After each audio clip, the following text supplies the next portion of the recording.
Welcome to CCG China and the World Dialogue Series. Power Narratives in a Changing World, Implications for US-China Cooperative Rivalry, a conversation with Harvard scholar Professor Joseph Nye. This program is presented by the Center for China and Globalization. Please welcome the host of this session, CCG President, Dr. Wang Huiyao. Dr. Wang, over to you. Hello, good evening, good afternoon, and good morning. It depends where you are. And thank you for tuning in. We are very honored and very pleased to have Professor Joseph Nye with us today for CCG's China and the World Dialogue Series.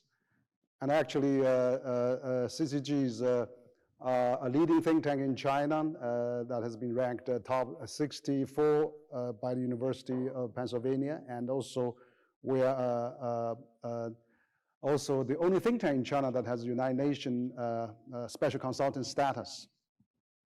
But of course, this China and World Series we have been conducting since last year, the pandemic.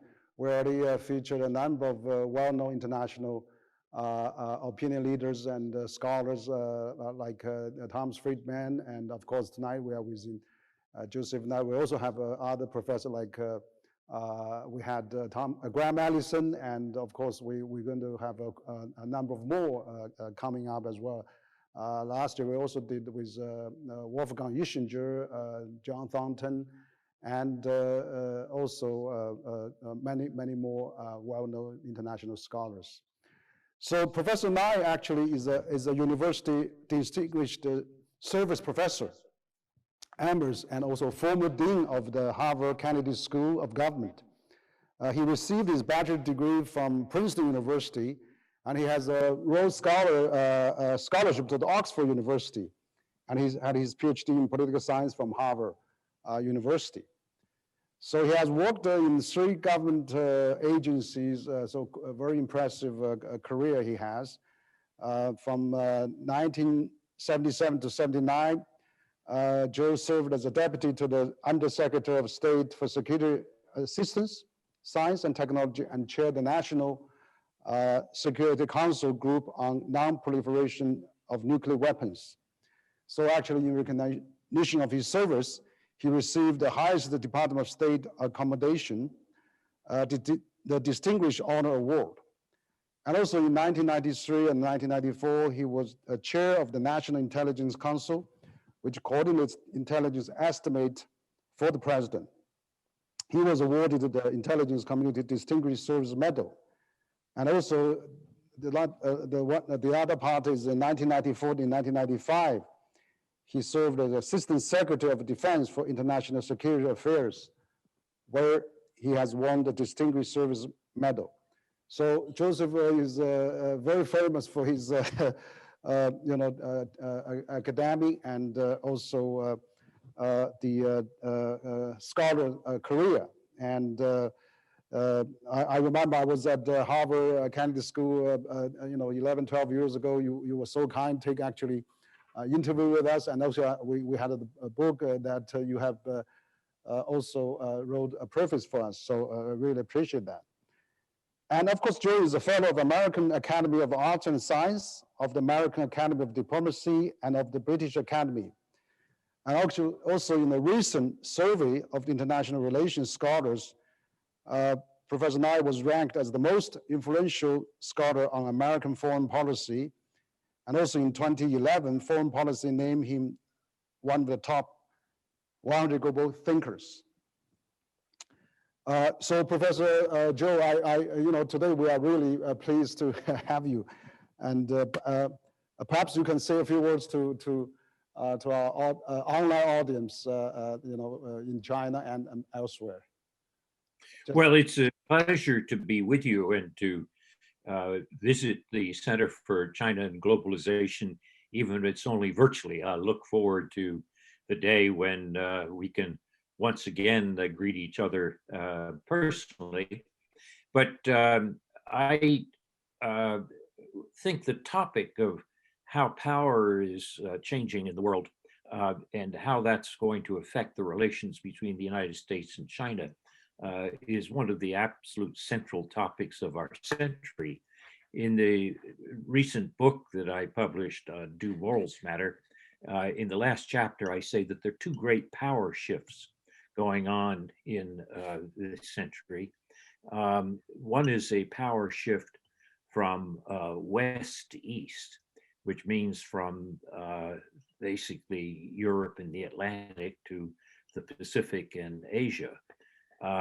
If you think about the world in, let's say, 1800, Asia was half of the world's population and half of the world's economy. By 1900, Asia was still half the world's population, but only 20% of the world's economy. And that was because of the Industrial Revolution in Europe and North America. And I think what we're seeing in this century is a return to normality, normal proportions. And it's a long process, but I think it's an extraordinarily important power shift. Many people see this as the rise of China, and certainly China has been central to it, but also it starts really with the rise of Japan after the Meiji Restoration, and it will continue also with the rise of India. So Asia is obviously China is a big part of Asia, but Asia is a broader concept. So how do we manage that power transition from west to east in a way which is beneficial for all countries and which doesn't break down into great power rivalries which are destructive? That is one of the great power shifts. The other great power shift is what I would call vertical rather than horizontal. And that's the power shift from governments to non-governmental and transnational actors. And this is driven by technology and by changes in not economic, but in ecological globalization, things like pandemics and climate change, which don't respect boundaries and which no government can control working alone, but has to, in fact, control by working with other governments. And that's why in my book, I talk about the fact that the first type of power shift, the one that I would call horizontal, is one that can lead to what you call power over, competitive power, in which we think in traditional terms of power over other countries. But when you look at this other power shift, the vertical, from governments to transnational, that requires a different form of power, which I call power with rather than power over, because no country can solve those problems alone. So if you take climate change, for example, China cannot solve climate change by itself. The United States can't solve it by itself. Europe can't solve it. It's going to have to be cooperative. And yet it's tremendously important for each of us. If the Himalayan glaciers melt, that's going to destroy agriculture in China. If the sea levels rise, that's going to put much of Florida underwater. But neither of us can deal with that acting alone. We have to work with each other. And that's the importance of power with. So what I argue in the book is that these two power shifts lead to emphasis on two different types of power, power over others and power with others. And we're going to have to learn to live in a world where we manage both simultaneously. And that's not easy. People always like things to be simple. It's either one or the other. In fact, it's going to be both. Thank you, Joe. I think you illustrated very well. I mean, the power shift, of course, but also horizontally, power over to power with. Absolutely. I mean, you are the authority on power narrative, particularly the soft power. I mean, you have published 18 books and, of course, hundreds of articles, and you're also a familiar name in China and known as father of the soft power. As a matter of fact, your 1990 book, Bound to Lead, The Changing Nature of American Power, was published in China in 1992. and China CITIC Publishing House actually published also your 204 book, Soft Power, The Means to Succeed in World Politics in 2015. And of course, your most book that you're talking, that Do Moral Matter, President and Foreign Policy from Franklin Roosevelt to Trump, just published last year, absolutely add a lot of new dimensions. So I think CITIC Publishing is really looking forward to publish your new book in China. So perhaps, Joe, we could start our dialogue as well. And I think what you have just opened, very good, the theme of our discussion today. So you first coined the term soft power in your 1990 book, which is 30 years ago, that Bound to Lead, but also challenged the conventional view that the decline of American power. But America actually is still a very powerful country, and so how do you see the American soft power of since then, and what we can learn, and also for example, Americans still has universities, has best universities, attract talents from all over the world, and also but given the Trump administration, what has been in the last several years, so what do you see the gains and losses of American soft power, which you have invented that term? Well, soft power is the ability to influence others through attraction rather than coercion or payment. And I first developed this idea back in, as you said, in 1989 and 90, when there was a widespread belief at the time that America was in decline. And I thought that was incorrect. And but after I totaled up the usual resources of military power and economic power and so forth, I said, there's still something missing, which is the ability to attract. And that's why I developed this concept of soft power. Now, if you look back over the years, American soft power goes up and down over time. In the last 4 years under President Trump, we've seen a considerable loss of American soft power. Trump's populist nationalism and his attitudes in general made America less attractive.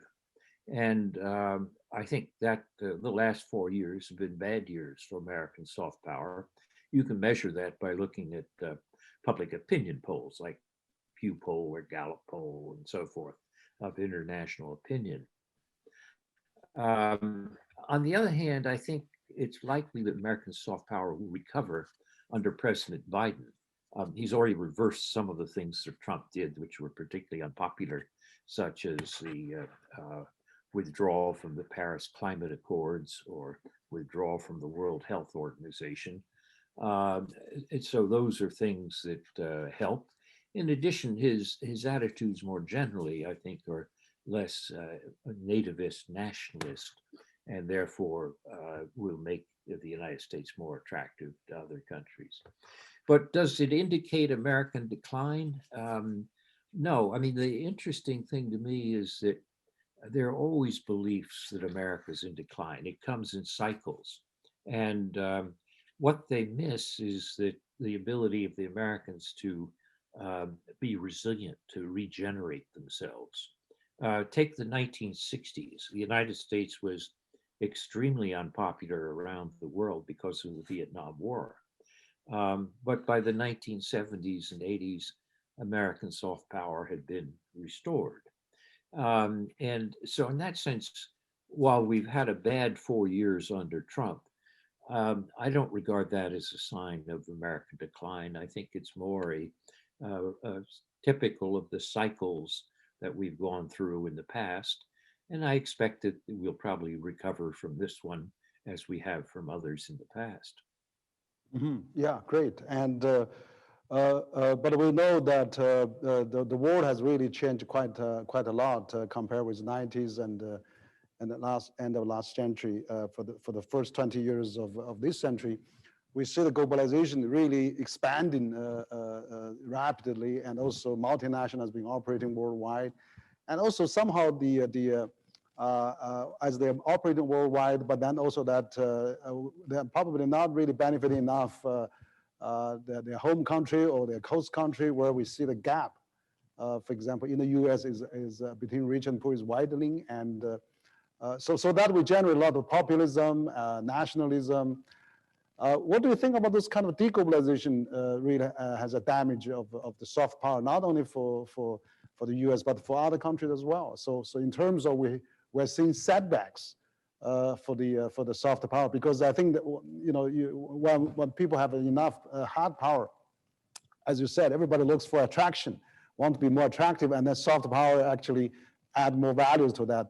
But now we are having the world getting harder and harder in terms of infrastructure.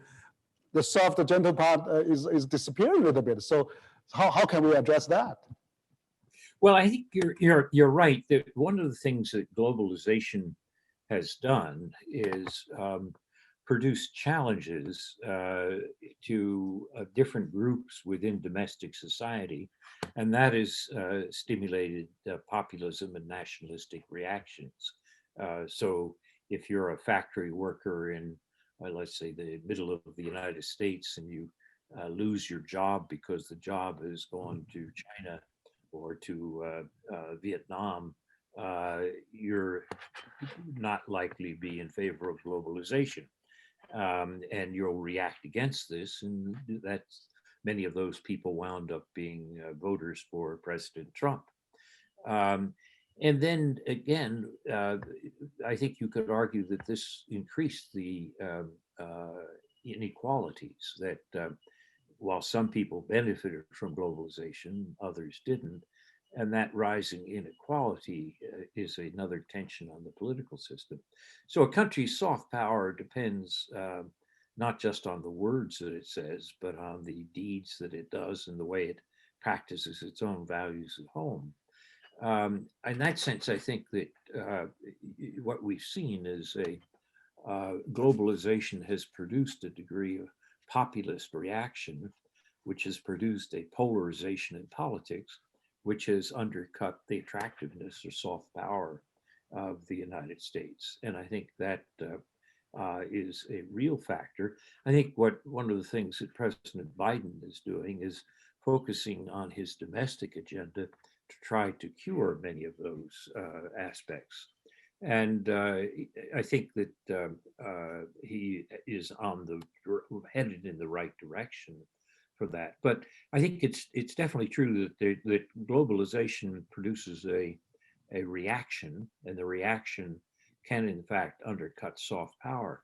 Doesn't mean the soft power is less important, but it does mean that it's harder to maintain under conditions like that.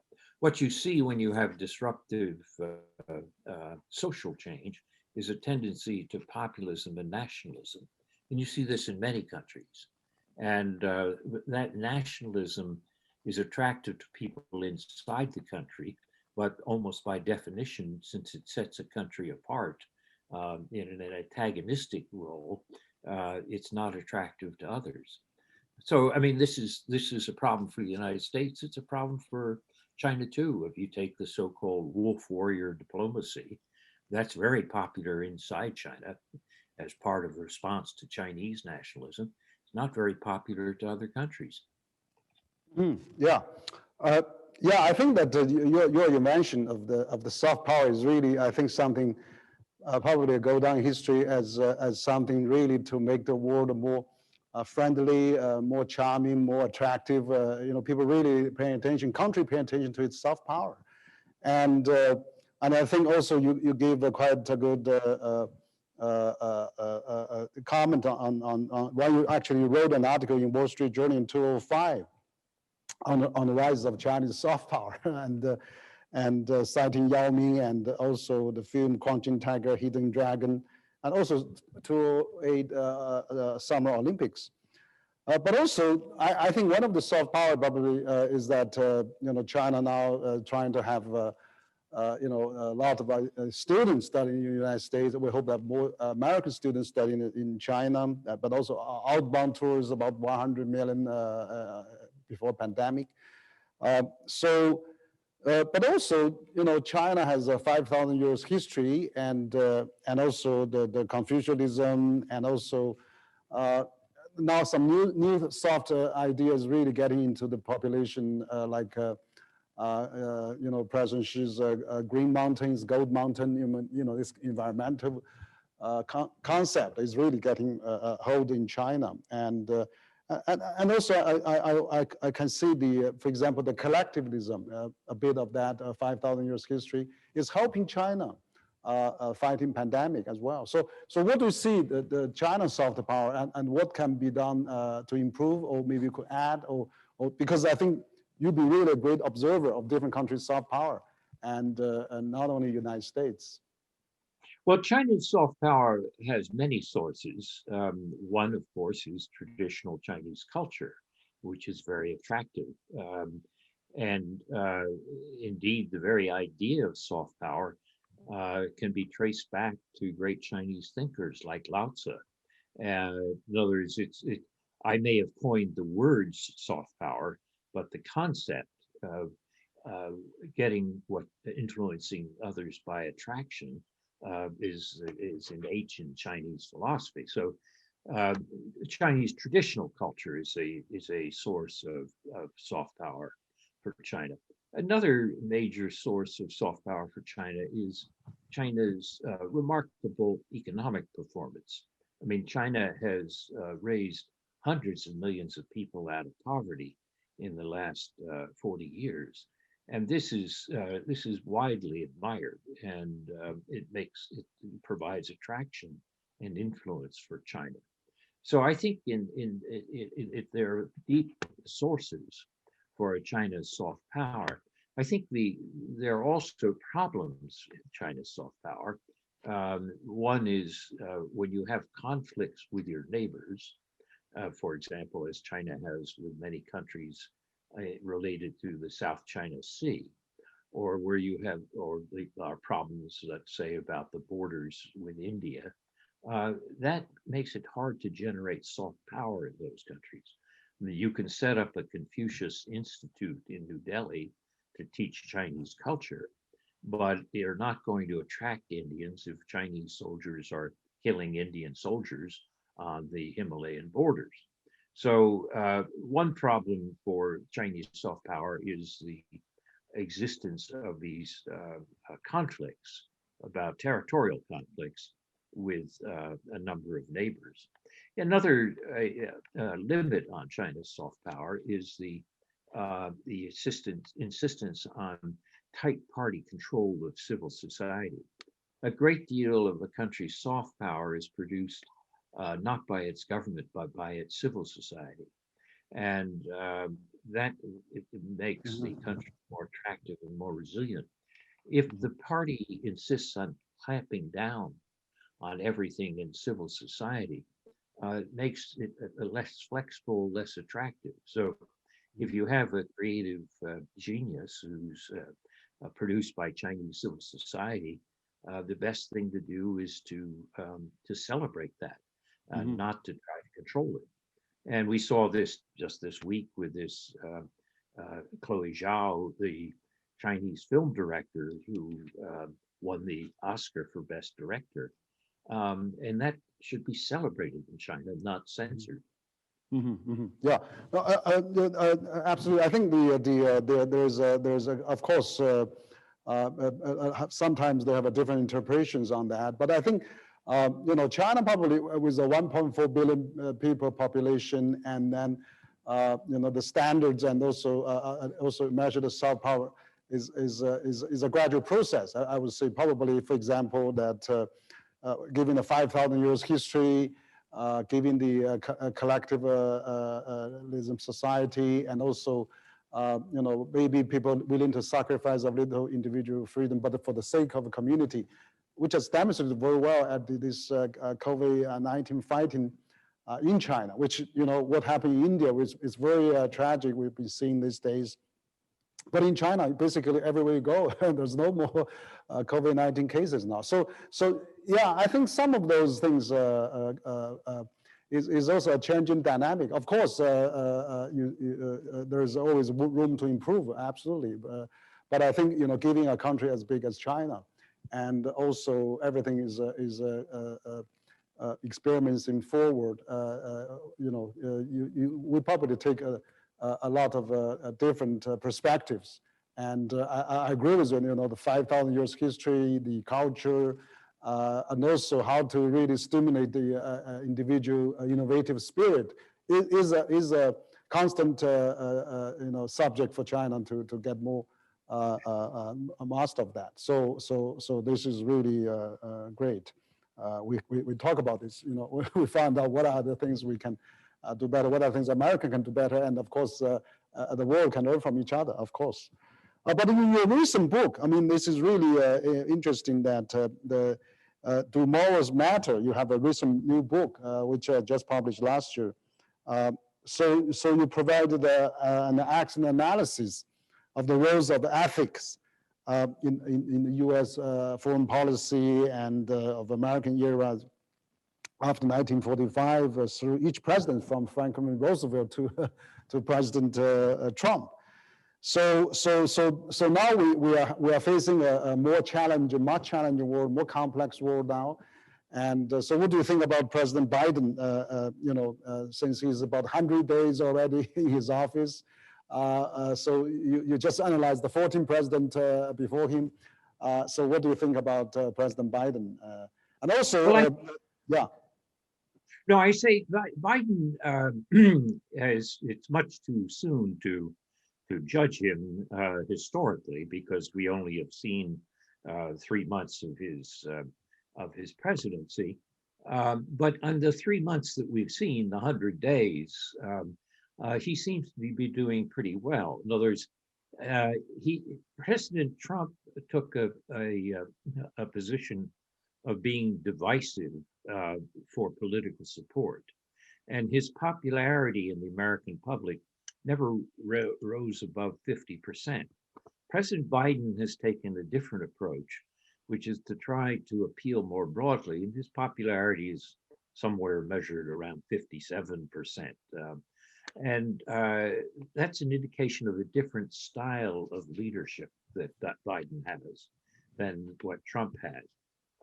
I think that is a good sign for a promising future. But as I said, it's much too early to judge at this stage. But do you think that both President Biden and actually President Xi, they both attended this global summit on climate change, with the world is facing pandemic, facing climate change?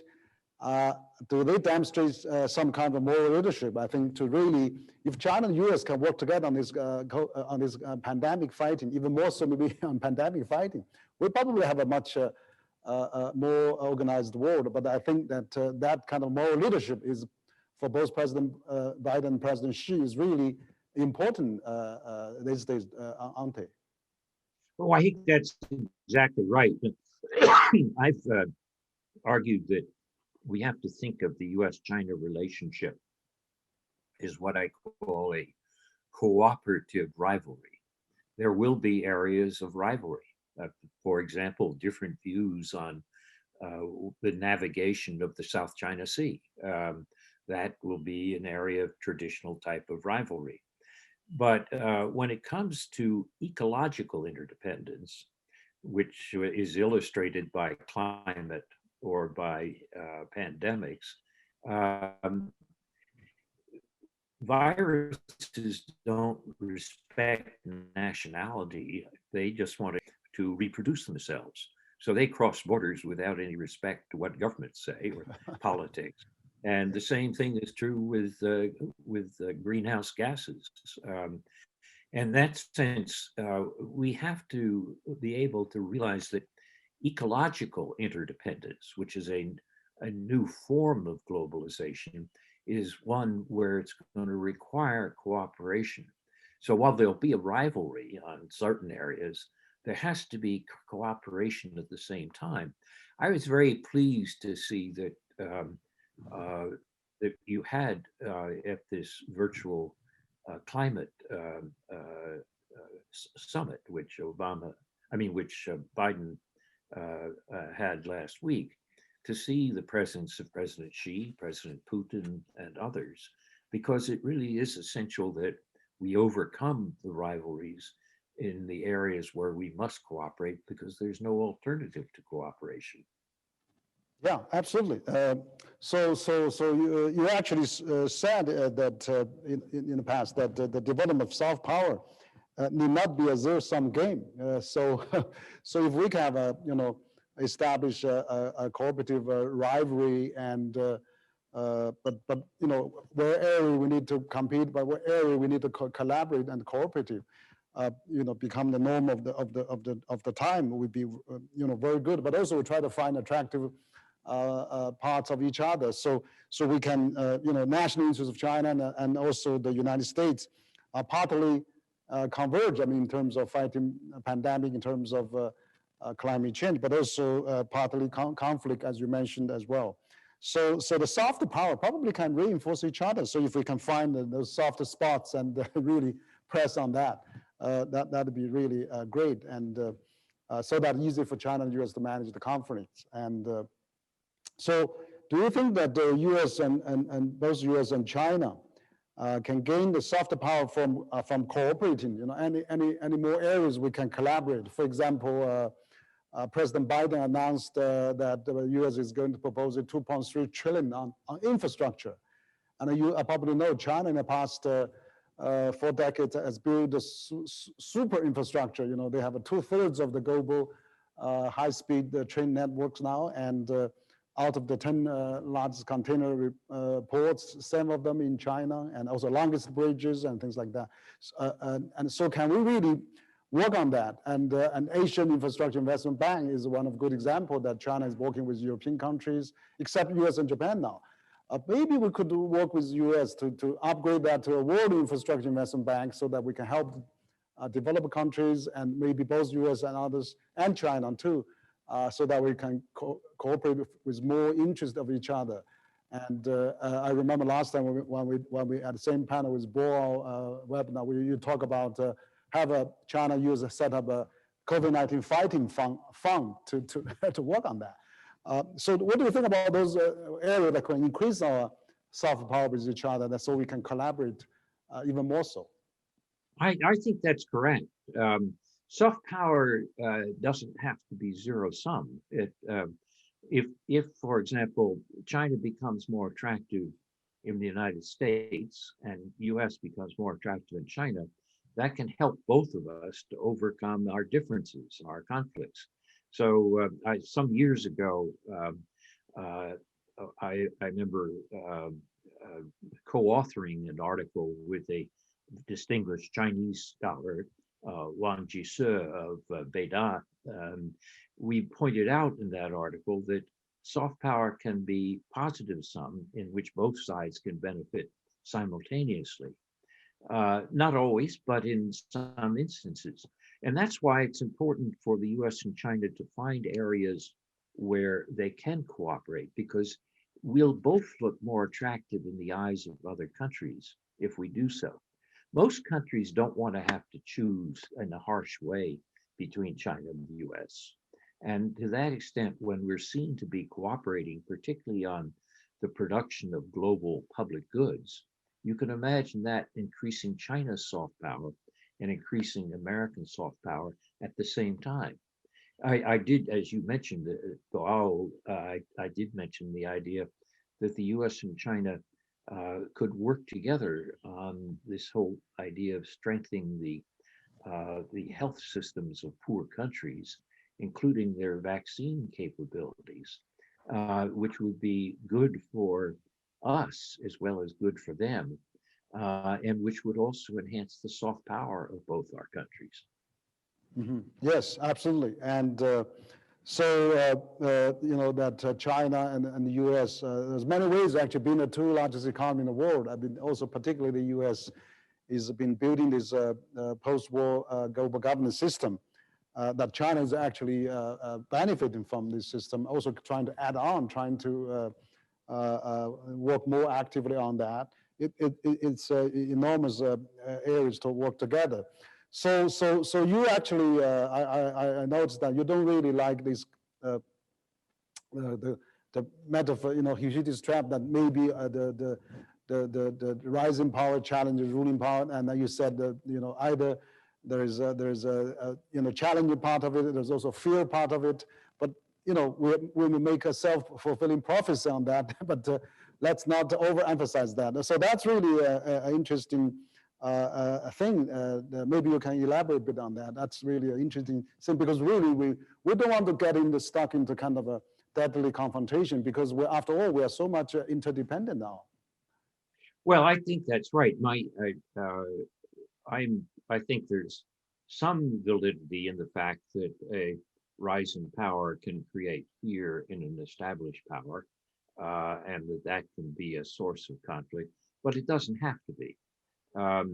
Even thinking back to the Peloponnesian War, which Thucydides described, he said the causes of the war were the rise in the power of Athens and the fear it created in Sparta. We can control the amount of fear. In other words, if we become too obsessive about our fear of each other, then we could fall into something like the Thucydides trap.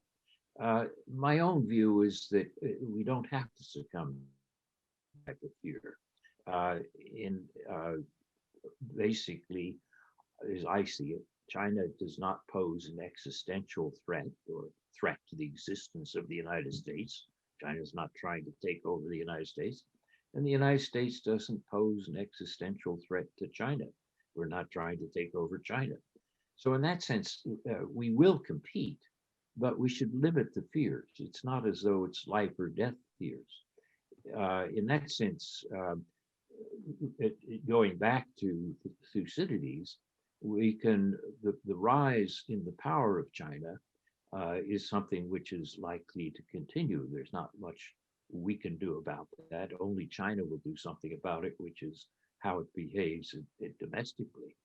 But the fear that creates in the United States is something we can do something about, which is to not over exaggerate China, not become overly fearful. Competition is healthy. Frankly, the idea that the Americans will improve some things at home, such as infrastructure, because China is leading the way, let's say on high-speed rail, that can be healthy. But if it becomes fearful or obsessively fearful, it can become destructive. So my view is that we should be careful of the language we use. I don't like this language some people are using about a new Cold War between the United States and China. I think that's a misreading of history. It implies a deeper and more intractable conflict than is really the case. If you look back to the real Cold War between the United States and the Soviet Union, there was almost no economic interdependence, whereas with US and China, you find just the opposite, $500 billion of trade. If you look back on the real Cold War, there was no social interdependence, whereas today, more than 3 million Chinese come to the United States as tourists and 300,000 as students. And so you have much greater economic interdependence, social interdependence, and the new aspects that I mentioned, ecological interdependence. During the Cold War, we were less worried about climate change or pandemics. So there are reasons for why this increase in globalization and interdependence make us or urge us to be careful about not using metaphors like the Cold War, which were true for a time of history, but not necessarily accurate descriptions of the current period in history. Yes, thank you, Joe. I think absolutely, you're a great promoter of the peace. I think the word that about Cold War is really obsolete, and absolutely right. You know, we have economic dependence, we have a social dependence, we have a ecological dependence, we have a technology dependence probably as well. And so it doesn't really make sense to decouple or to really to confront. But you have also, I remember last time when you were in China, I went to see you. You talk about cooperative rivalry as well, and that is really a great term I think you're using. So for cooperative rivalry, how can we do better on that? I mean, there's you know, we see that in the U.S. Congress is keeping passing new regulations or new bills, and the think tanks putting out all kinds of reports depicting Cold War is happening. So I mean, you've been experiencing all those. You have been in the Ministry of Department of Defense and all those security issues. You've been teaching power of the world geopolitics for a lifetime. So what can we do better to have this cooperative rivalry relationship? Well, one thing is to strengthen the ties that we have. I mean, the students, the visitors, the communication. These are important aspects of what I call social interdependence, which help to develop deeper understanding between the societies, and that's important. The other is that on the economic interdependence, there will be some areas where there will be decoupling of areas that touch high security. For example, Americans are very worried about Huawei or ZTE controlling 5G telecommunications in the US for security reasons. I don't think you can see more economic interdependence there, just as China has not wanted to allow Google or Facebook to operate freely inside China because of security reasons.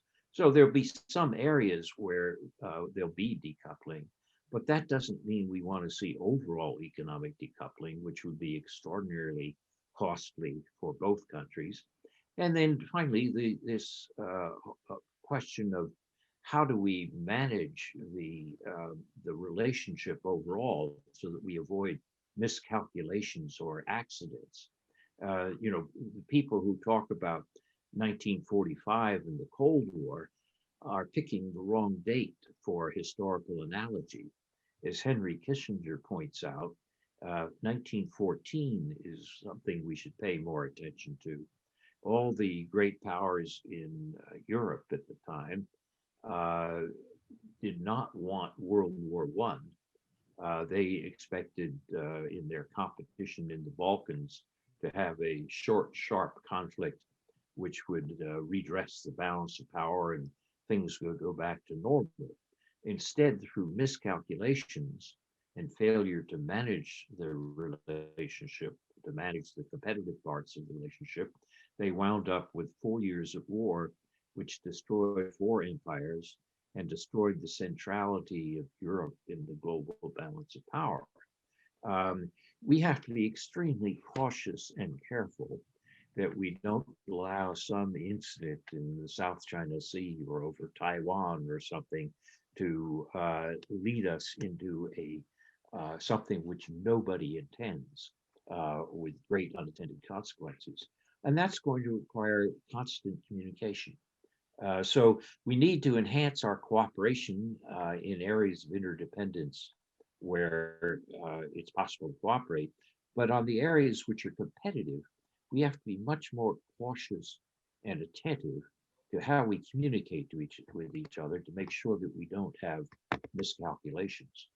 Those are the two things I think we have to do to avoid this relationship becoming a zero-sum game. I think, as I mentioned earlier, I remain relatively optimistic about the long run, but humans make mistakes. Well, that's the nature of being a human, and so we have to guard against those mistakes. Absolutely, absolutely. I think you're absolutely right. I think, as you said, communication and also avoid misunderstanding, and it's also important to really to promote mutual understanding and avoid those kind of mistakes and disasters happen. But I remember well, you actually said, I mean, the Cold War is not possible. That there are several factors too. I mean, Americans shouldn't be worried about China because the geographically U.S. is so far with no friendly neighbors, Canada, Mexico, but also the energy. U.S. is already sufficient on energy now, and where China still need a lot of supply, and population U.S. is probably the biggest in the developed world on the population, and of course also technology-wise. So U.S. has many things that are still leading, and so the worries on China, the concerns on China should really be less so, I suppose. And whereas I think China has a lot more people interested in learning from U.S. We have 400,000 students want to study in the United States, and also, as you said, 3 million tourists going there too. So, but China is also now is one of the largest trading nations with almost 100 countries now, and so hopefully the benefit produced by both sides can really cut down the mistrust. So how can we really build up some more trust? And then, I mean, it's very valuable to hear your sober mind that at this critical time, and also we are now 100 days after President Biden get into the office, how we can really shape a little different perspective for the future of Sino-US relations. Well, one of the things that both of us have to worry about is the rise of nationalism in our two countries. I mentioned earlier that the effect of globalization on creating inequality and disrupting jobs and so forth led to more populist nativist nationalism in the United States, and that produced voters for President Trump. But let's be frank, there's also rising nationalism in China. If you look at the Chinese web, you'll notice enormous nationalism, and there's the feeling that in China that there's still this argument about overcoming the 19th century history, and as a form of recruiting support, when you do things like wolf warrior diplomacy, that's very popular inside China, but those things are not healthy in terms of creating trust in other countries. So it's interesting, take, for example, the program China 2025 about technologies. That made sense inside China. It created fear in Washington. The fact that China was going to try to replace the United States in a whole series of important technologies created fear in Washington. Or when President Xi Jinping said that China would be #1 in artificial intelligence by 2030, that meant it was read in Washington as well. China intends to replace the United States by 2030. So it might have been a good goal in terms of recruiting national support inside China, but there's always, for every political leader, there's what's called the two audience problem. One audience is internal, the other audience is external. And sometimes the messages that play well internally play badly externally. So I think on both of our sides, given the rise in nationalism that's produced to some extent by globalization or the reaction to globalization, we have to be very careful about the two audience problem. Yeah, absolutely. Yeah, I think that's you're absolutely correct. I think that if it's a peaceful competition, maybe let's handle a bit more on the domestic side, as well as you said that China is trying to avoid those kind of a populism, but the same is true for the United States, and we really need to maybe make the internal narrative and international narrative maybe combined a bit as well, and For example, you said American has this populism. Also, the gap between rich and poor. Also, this racial differences that is widening as well. Whereas China, trying to, I think what China has been careful in the last several decades is trying to minimize the gap a bit. Even though the rural and urban still have a lot of differences, but at least China is trying to lift 800 million people out of extreme poverty, so that they don't really generate so much populism and dissatisfaction with the globalization or opening up of China.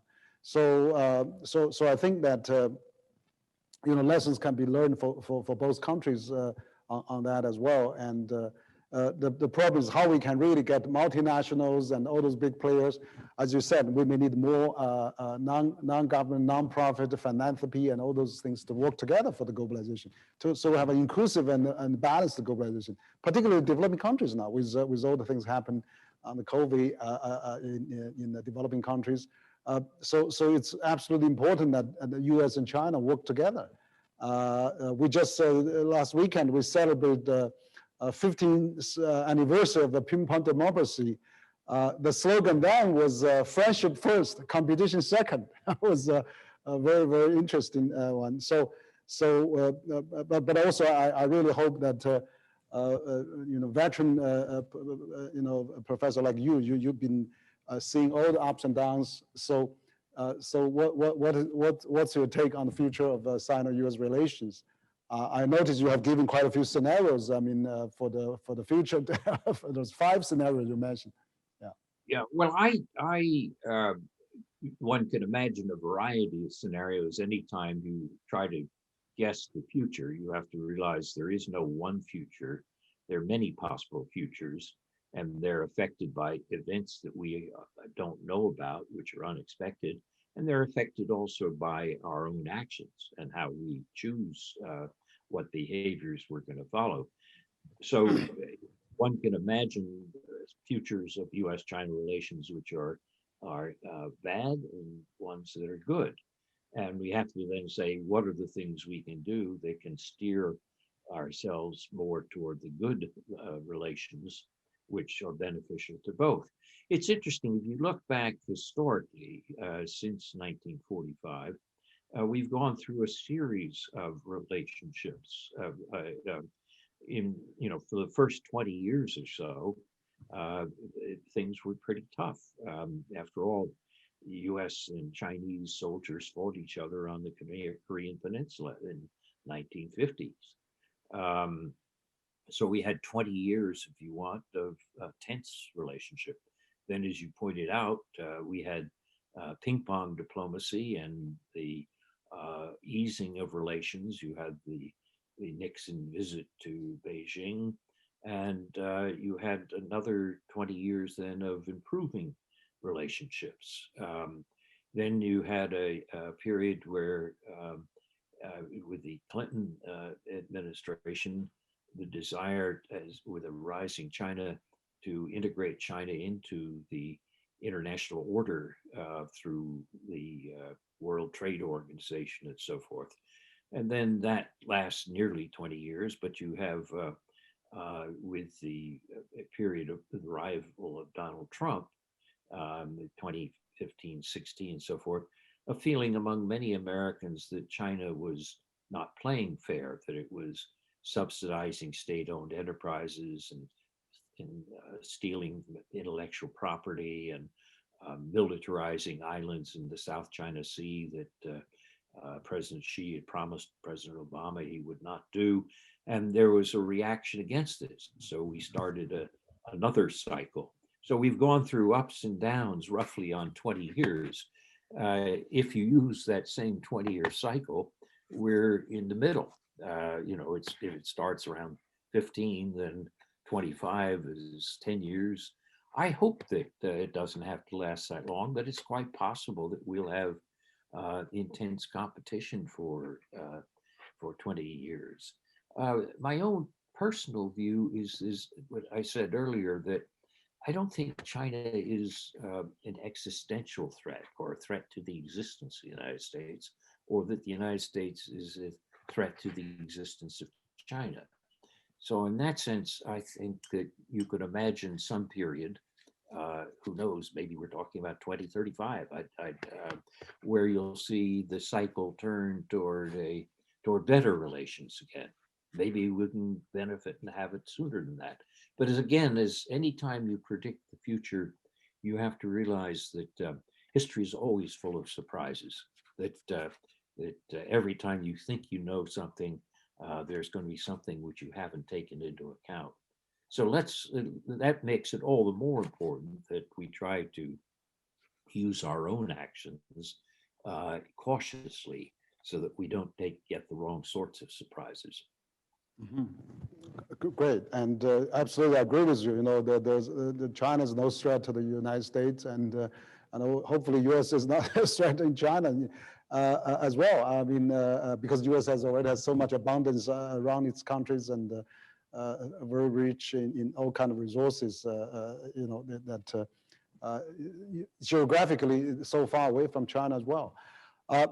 You know, we are a center of China and globalization, a think tank based in Beijing. But I read one of your syndicate that you talk about, you know, 2030, 5 scenarios of international order of that. And, you know, number one is that maybe the liberal international order is coming to the end because of the, you know, populism and also other, you know, political forces.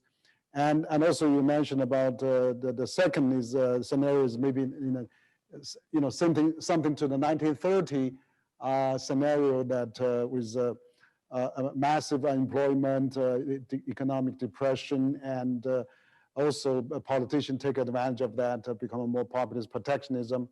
So that's, you know, scenario number 2. Number 3 you were talking about, and China may also be more active, dominating the global order on that, and then also, you know, when the GDP of China gets bigger to the United States, and maybe also multinational interest in China and things like that. And the fourth, of course, you talk about the green global agenda, where you know, climate and all those things changes, and the COVID Marshall Plan probably as well. And also the final one is there's more similarity. Maybe we can coexist. You know, I mean, you are really a great predictor. I mean, we love to see your crystal ball for the future of the global. I mean, we talk about China, U.S. now. Let's talk about global. Yeah. Well, I do think that you're going to see an increased importance of the green agenda, simply because this is something which obeys the laws of physics and biology, not politics. And as more and more people in more and more countries become aware of the importance of climate change and of the dangers of things like pandemics, I think that's going to put pressure on political leaders to take these issues more seriously than they have in the past. But it's not going to totally replace traditional politics, but and traditional competition by any means. But it will, I think, become increasingly important. And that means that the cooperative dimensions are going to have to increase. Now, we could still, we meaning the world, the political leaders, could still make mistakes and fail to see this or react to it. But I do think that's a source of potential optimism that that this agenda is going to be increasing because of physics and biology. So I think that of the various scenarios that I sketched out for a post-COVID world in that Project Syndicate column, I thought the gradual evolution of the world as we see it now was the most likely, but that I put more emphasis on the green agenda than I would have, let's say, before COVID. And so, as I said, I remain relatively optimistic that we can pull through this period. Yeah, great. You're cautiously optimistic because we are absolutely dependent on each other. Maybe one of the questions I can talk with you is that now the Professor Burns may be rumored to be the ambassador to China. I mean, I remember, I mean, 10 years ago, 11 years ago, when I was there, he's already there. And so what do you think that the new ambassadors or maybe the exchanges of those high-level contact that can really promote China-US relations? The first time we're having a public servant. I mean, he has a lot of experience on that, and also at Harvard. So also you've been working with him at Aspen as well. You're a great friend. What do you think about that? Well, I think Nick Burns is an extraordinarily skillful professional diplomat, and but it's also true that all we have now is a rumor. And in the American political process of appointing ambassadors, you have to get approval of the White House, and then you have to get approval of the Senate. And we're a long way from any certainty about whether he will be the ambassador. But I think the fact that the Biden administration is, by rumor at least, considering somebody as one of our most skillful professional diplomats to assign to Beijing is a good sign. It means that we're taking the relationship seriously. Nick would be tough if he's ambassador, as he should be, just like the Chinese ambassador in Washington has to be tough. That's his job. But he also has to be businesslike and professional and look for areas of cooperation simultaneously. I think those are characteristics of Nick Burns as a person. But as I said, this is all premature because really nothing has been announced formally. However, if it does come about, I would regard it as a good sign. Mm-hmm. Great. And so we have some questions from media we collected as well, because they know that you're talking with us. So we have, for example, we have a China Radio International, and they were asking if they are supposed to tell the young people of this year about 3 major events, except for the 2 world wars that changed the world during the past 100 years. What would be your choice? The third event that would say. So this is from one of the the China media as well. Events, by their definition, are almost always surprises. There was a British Prime Minister, Harold Macmillan, who was asked a question about what's going to happen in British foreign policy next year, given this trend or that trend. And he said, "The trouble, my dear boy, is events." And so you never know how the events are going to turn out. I mean, who would have predicted COVID in 1919? And yet that had a profound effect on all our economies and the world economy. So I think in that sense, it's hard to know what events. What worries me are, as I said, miscalculations. And in which people think if I push a little harder there, I'll get what I want, and there's pushback, and before you know it, people are getting further along than they want to be in their tensions. So I worry about events that, by definition, can't be properly described or spelled out now, but that could be taking us by surprise. Yeah, we have to be really cautious on that. And we have another news from the Hongxin News in China, and basically saying that after the outbreak of the pandemic, and also particularly after the last 4 years of the Trump administration, so there's a growing nationalism in both China and the United States, and also led to the exaggeration of the sense of threat between our 2 countries. As you mentioned, the power can be divided into 2 types: power over others and power with others. So the recent communication between China and the United States on climate change shows the importance of a rivalry cooperative. And also, in your opinion, how the concept of power with others can be more deeply rooted in the hearts of the people. And how we can really strengthen that, power with others rather than over others. Well, I think to go back to something I said earlier, building on the interdependence we have, both economic and social, is one way to deepen a sense of understanding of each other's societies and to thereby somewhat reduce suspicion. Personal contacts don't automatically produce friendships, but in fact, interpersonal contacts do help to increase understanding or empathy toward the other. And so that's one thing we can do. The other thing we can do is when there are areas where we can cooperate, such as issues related to pandemics or climate change, we should definitely pursue those. And I think we're making some progress in that direction. Great. We have another question from People's Weekly as well as a media in China. It basically was asking, President Xi has proposed the concept of a community with shared future for the mankind.